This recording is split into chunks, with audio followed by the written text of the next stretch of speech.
दोस्तों, supreme court ने एक बार फिर से चुनाव आयोग को फंसा दिया है। चुनाव आयोग से दो टूक कह दिया है कि अगर एसआईआर की प्रक्रिया में हमको खामियां मिली तो हम इस पूरी प्रक्रिया को ही रद्द कर देंगे। आखिरकार इसके मायने क्या है? क्योंकि सुप्रीम कोर्ट ने इससे पहले आधार कार्ड को लेकर फैसला सुनाया, 65,64,000 वोटर्स का जो नाम काटा गया था उसको लेकर फैसला सुनाया और चुनाव आयोग बैकफुट पर नजर आया। और उसके बाद यह कहा जा रहा है कि अगर अब भी खामियां मिली तो फिर पूरी प्रक्रिया को रद्द कर देंगे।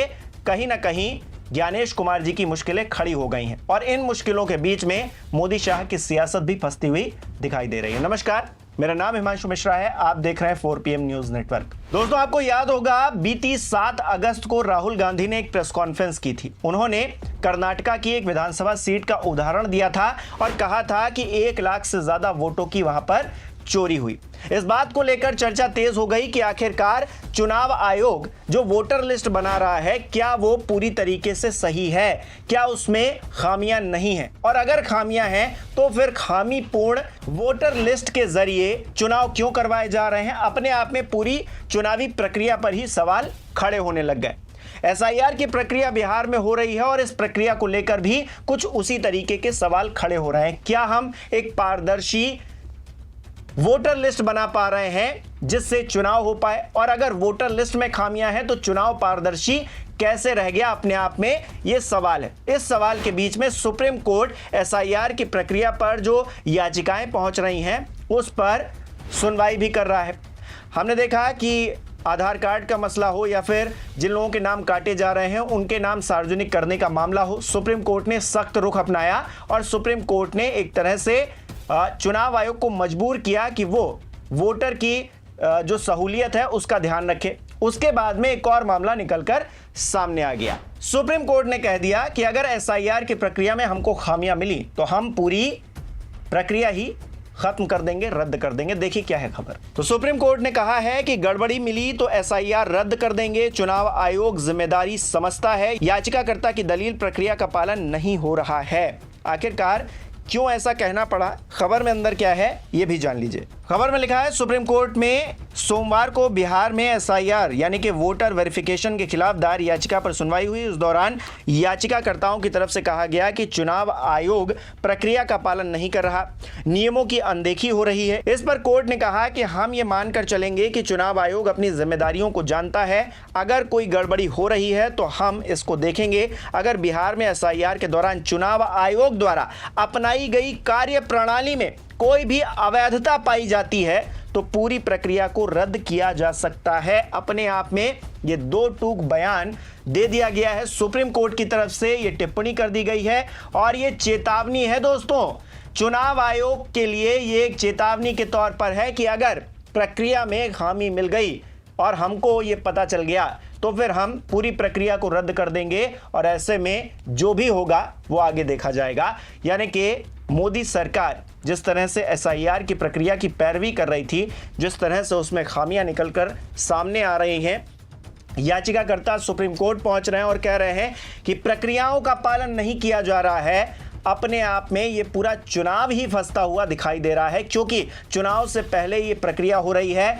एसआईआर की प्रक्रिया खत्म होगी, इसके बाद चुनाव का ऐलान हो, चुनाव हो, उससे पहले ही एसआईआर की प्रक्रिया पर ही सवाल खड़े किए जा रहे हैं। कहा यह गया था कि हम वोटर लिस्ट को शुद्ध कर रहे हैं, वोटर लिस्ट का शुद्धिकरण हो रहा है, लेकिन जिस तरह से खामियां निकलकर सामने आ रही हैं, बीएलओ जिस तरह से काम कर रहे हैं, दिल्ली में बैठे तमाम अफसर एसी कमरों में बैठकर जिस तरह से काम कर रहे हैं, जिस तरह से खामियां दर खामियां राजनीतिक दल खोज कर ला रहे हैं, अपने आप में ये पूरी प्रक्रिया ही पहले से सवालों के घेरे में घिर चुकी है।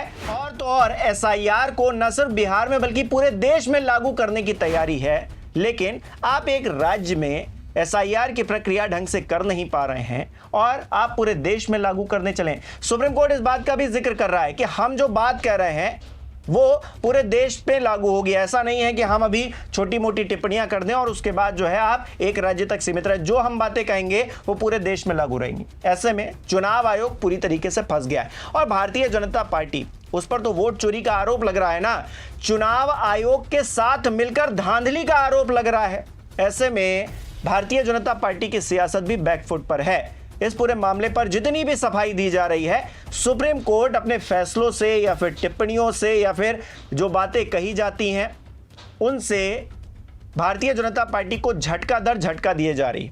इससे पहले आपने देखा कि सुप्रीम कोर्ट ने ही वक्फ कानून को लेकर अपना एक अंतरिम फैसला दे दिया। इस फैसले में कानून को तो रद्द नहीं किया गया है, लेकिन बहुत सारे संशोधन किए गए हैं, स्टे लगाया गया है। तो ऐसे में भारतीय जनता पार्टी के आगे सुप्रीम कोर्ट एक रोड़ा बनकर खड़ा है।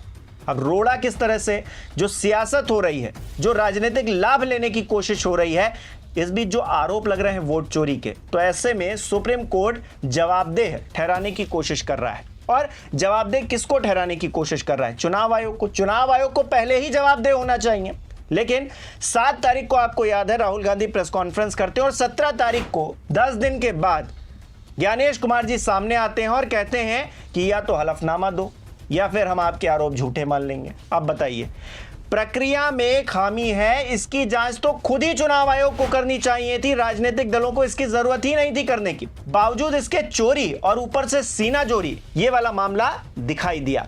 अब पूरे मामले पर सुप्रीम कोर्ट ने जिस तरह से कह दिया है, दो टूक बात कह दी है कि भाई अगर हमको कमियां मिली, खामियां मिली, तो फिर हम इस पूरी प्रक्रिया को ही खत्म कर देंगे, रद्द कर देंगे।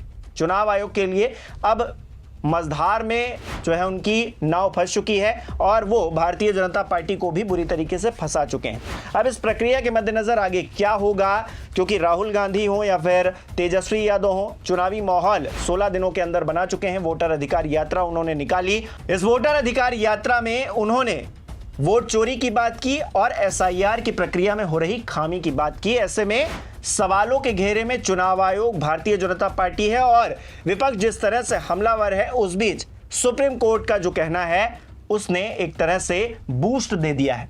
अब ये बूस्ट लेकर विपक्ष क्या सत्ता पक्ष पर चढ़ाई कर देगा, आने वाले दिनों में क्या होने वाला है, इसकी अपडेट मैं आप तक पहुंचाता रहूंगा। आप सुप्रीम कोर्ट के इस टिप्पणी से क्या समझ पा रहे हैं, आपकी क्या राय है, हमें कमेंट करके जरूर बताइए। इस वीडियो को लाइक कीजिए, शेयर कीजिए और हमारे चैनल को सब्सक्राइब नहीं किया है तो वो भी जरूर कीजिए।